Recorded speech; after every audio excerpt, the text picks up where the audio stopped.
باللہ من الشیطان الرجیم بسم اللہ الرحمن الرحیم۔ محترم ناظرین و سامعین، السلام علیکم ورحمۃ اللہ وبرکاتہ۔ امام حسین علیہ السلام ایک ایسی ہستی ہیں جس پر اکثر انبیاء نے گریہ کیا، یعنی امام حسین علیہ السلام کی ولادت سے پہلے امام حسین علیہ السلام کے ساتھ ہونے والے واقعات کی خبر دی گئی انبیاء کو، اور انبیاء نے امام حسین علیہ السلام کی ولادت سے ہی پہلے امام حسین علیہ السلام پر گریہ فرمایا۔ بہت سارے انبیاء کا ذکر ملتا ہے، جن میں سے آج ہم حضرت موسیٰ اور حضرت خضر علیہ السلام کے بارے میں گفتگو کریں گے۔ جب حضرت موسیٰ علیہ السلام کو خداوند متعال نے حکم دیا کہ آپ جائیں حضرت خضر علیہ السلام سے تعلیم حاصل کریں، اور حضرت موسیٰ علیہ السلام اس سفر پر چل پڑے، خداوند متعال سے سوال کیا کہ پروردگار، میرا معلم، میرا استاد حضرت خضر علیہ السلام مجھے کہاں ملیں گے؟ میں جو ان کی خدمت میں جا رہا ہوں تعلیم حاصل کرنے، وہ مجھے کہاں ملیں گے؟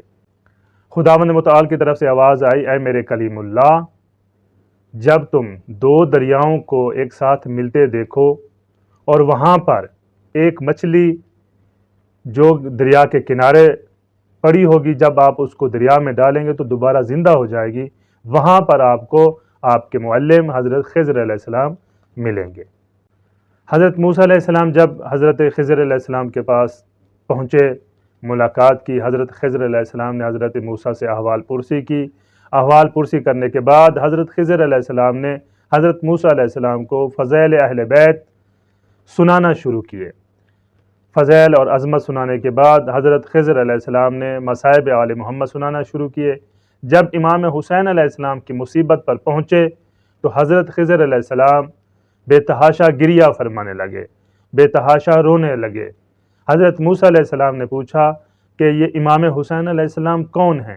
تو حضرت خضر علیہ السلام نے واضح کر کے بتایا کہ یہ نواسۂ رسول ہے، اس کو کربلا میں پیاسا شہید کیا جائے گا، اس کو کربلا میں بے دردی سے، ظلم و ستم سے اس کے نانا کے کلمہ گو ہی ماریں گے۔ تو حضرت حسین علیہ السلام وہ ایسے مظلوم ہیں کہ جن کی ولادت سے پہلے انبیاء نے حضرت حسین علیہ السلام پر گریہ فرمایا۔